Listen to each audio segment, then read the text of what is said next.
Hi there. Good afternoon and welcome to the very first episode of Artifacts with Edie. I'm Edie Steiner. I'm the shepherdess here at the Perkins Stone Mansion, the beautiful historic home behind me.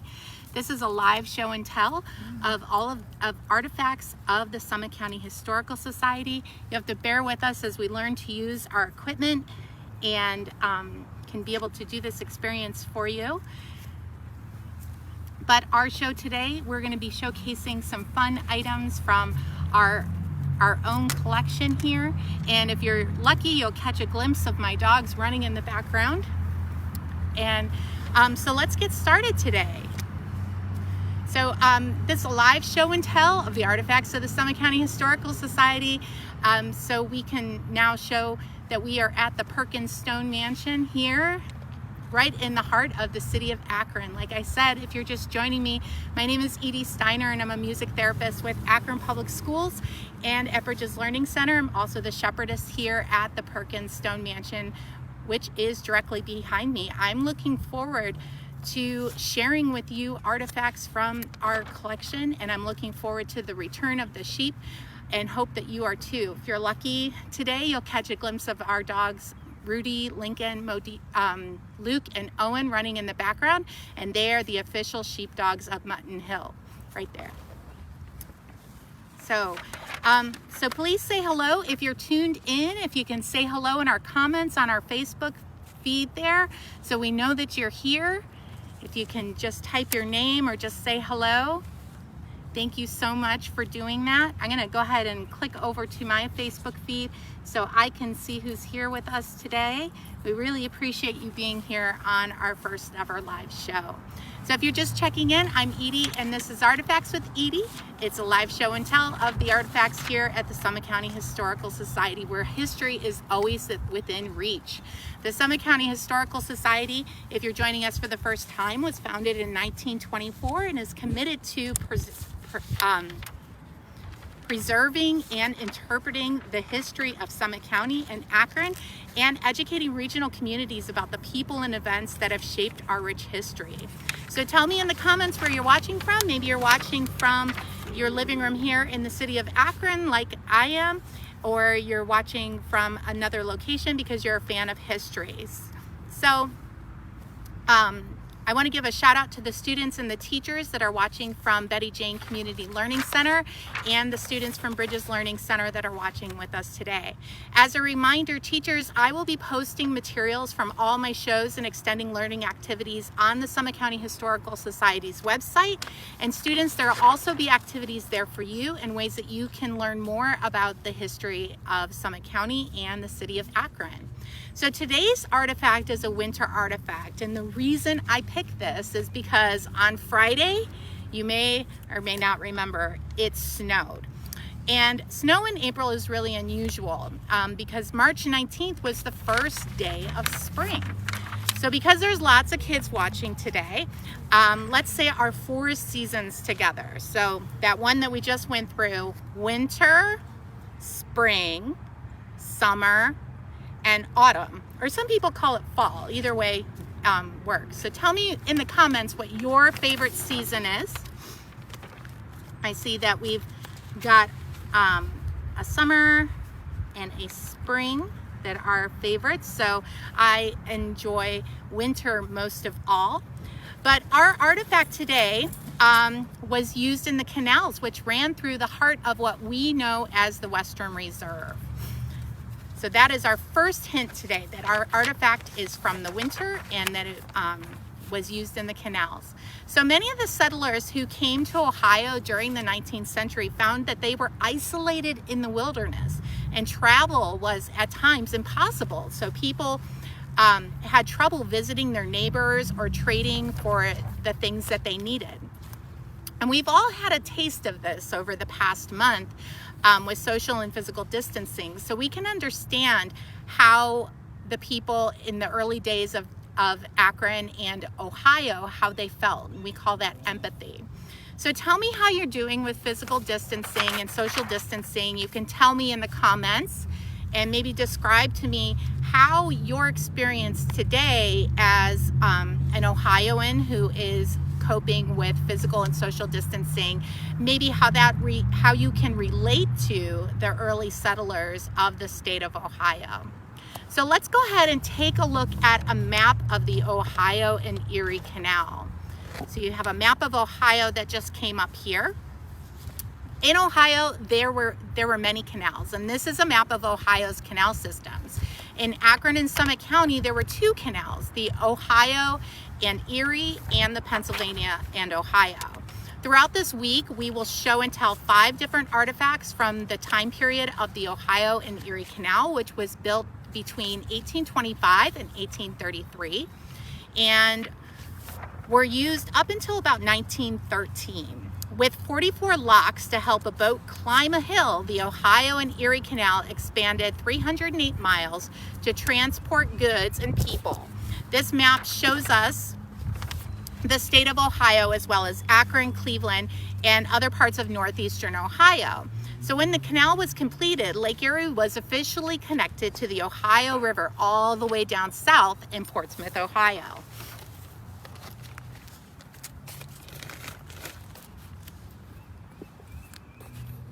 My camera operator is going to turn the camera back to me here. I said earlier today that our artifact was the one that is used in the winter months and on the Ohio and Erie Canal. So what do you think this artifact could be? You can put your guesses in the comments. What could this artifact be? Something used in the canals in the winter time. Having a little bit of trouble seeing my screen here, but that's the fun of a Facebook live feed. They tell me that if you have a couple mistakes and things that are going on in the background, like my husband talking, then it makes it exciting. All right, so these are some great guesses. So let me tell you, go back to the previous one. Let me tell you who would use this artifact. Oh, darn it, I gave you another clue by saying that somebody uses it. So let's start with this picture of a boat being pulled down the Ohio and Erie Canal. Let's look at this together. So what are some things that we see in this picture? We see water, and we see 3 animals, probably horses, and we see a boat. I'm sorry, they are mules. So on the Ohio and Erie Canal, there are roughly 3 types of boats. We're going to show you a picture of those. There were cargo boats and a passenger boat, which carried people. And the cargo boat carried items such as wool from Mutton Hill, where I am sitting right now. These boats also carried food and supplies for stores on short trips that didn't require an overnight stay. The second type of boat is a packet or a passenger-only boat, and this is a boat that you could sleep on. It was allowed to travel the fastest on the canal at a raging 4 miles an hour. So do you know what type of animal, and we gave this away earlier, what type of animal pulled the boats down the canal off on the towpath? That's right, a mule. Finally, the top boat is a freight boat. The freight boat transported heavy items such as wood and coal and sandstone. So what kind of boat would you like to ride on? Would you like to ride on the top boat, the middle boat, or the bottom boat? You can put those answers in the comments below. Well, I'm going to tell you what kind of boat I would like to ride on. I would like to ride on the freight boat, and here's why. The captain of the boat, who was usually the boat's owner, lived in the cabin with his family year-round. This boat was their home. Oftentimes, their kiddos didn't go to school because they were always traveling with their family. And I would love to hear in the comments somewhere that you've traveled with your family, or somewhere that maybe you hope to travel one day. That would be exciting for us to hear. Somewhere that I'm hoping that we get to travel to is I like to go up to Maine sometime again. Maine is one of my favorite states to go and visit, and I would also like to go up to New Hampshire. So we're gonna look at a picture now of a family on a boat, and doesn't that look like fun? If you look closely, we see a little girl washing her family's clothes on the deck, and two women are hanging their clothes to dry. The mules that pulled the boat and towed the boat down the river, they had stables and their little homes and boxes on board the ship, and the captain lived there with his entire family all year round. So today's artifact was used by the children or the adults who lived in the freight boats on the canal. So let's go back to our clues. What do we know so far? So far we know that the season that this artifact was being used in was winter. We know that the people who lived on the freight boats or other people that lived around the canals used this item. And what kind of boat did we say that the captain lived on with his family? That's right, he lived on a freight boat. You are all amazing students. This is historically significant. So the values of the canals were both economic and recreational, which is important to our artifact that we have today. During the summer months, what do you think kids did on the canal? That's right, they were swimming and fishing and having a fabulous time in the sun. But during the winter months, what do you think the kids did for fun on the Ohio and Erie Canal? You guessed it. They wanted to have fun too, so you solved it. Great work. Today's artifact was used on the Ohio and Erie Canal, and it is a pair of ice skates. I'm gonna hold just one of them for us. It's an ice skate that was used on the Ohio and Erie Canal. The frozen canal made excellent skating rinks, and groups had fun skating to the next town for a visit. Here's a picture of people ice skating on the canal. You can see in this picture that all people of all ages are having fun together. You can, if you look to the sides, you can see houses and homes, and you can also see the towpath that I actually went on a bike ride on the towpath yesterday of the Ohio and Erie Canal. So let's take a closer look now at our artifact of the day, these ice skates. So this ice skate is made to be tied to the bottom of your shoe. It's different than the ice skates that we have today, where the boot is already attached to the top. Remember, this ice skate is from the 1800s. So the shoe would be placed on the wooden plank, and it has a steel pin that would keep my heel from sliding. My toes would go up here. So the heel is closer to me, the toe is closer to you. The blade is made from steel,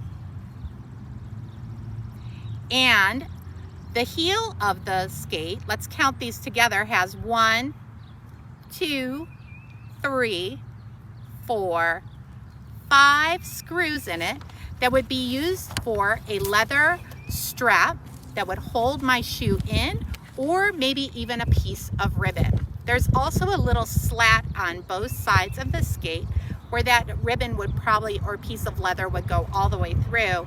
And I have 2 of these skates here.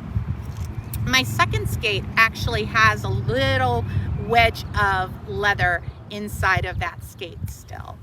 So here's a picture of a man wearing a similar skate. Let's look for the same or similar materials in this picture.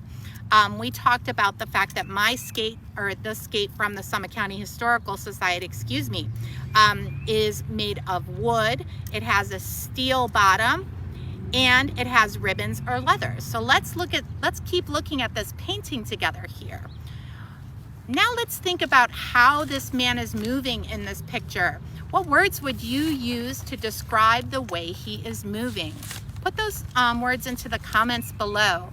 What words would you use to describe how this man is moving in the painting. Words that come to my mind are glide and slide and fast, spin, slow, and even stop. Tell me if I missed any skating words. Put those in the comments for me. Maybe somebody knows a few more words than I do. The skate that I have looks like it might be one size fits all, because it doesn't matter what size your shoe is. You could just put it right on top and go for a nice fun time on the Ohio and Erie Canal. So it's one size fits all, and it's fun for the whole family. So speaking of fun, it looks like the dogs are ready for a long walk on Mutton Hill. Tomorrow we will be going inside of this amazing home behind me, and we will see who helped the canal get built through the city of Akron and Summit County. Click on our website at www.summithistory.org if you would like more amazing Akron and Summit County history. And I will see you tomorrow here at 11:30 for another episode of Artifacts with Edie, where I will show and tell the artifacts of the Summit County Historical Society, where history is always within reach. See you tomorrow.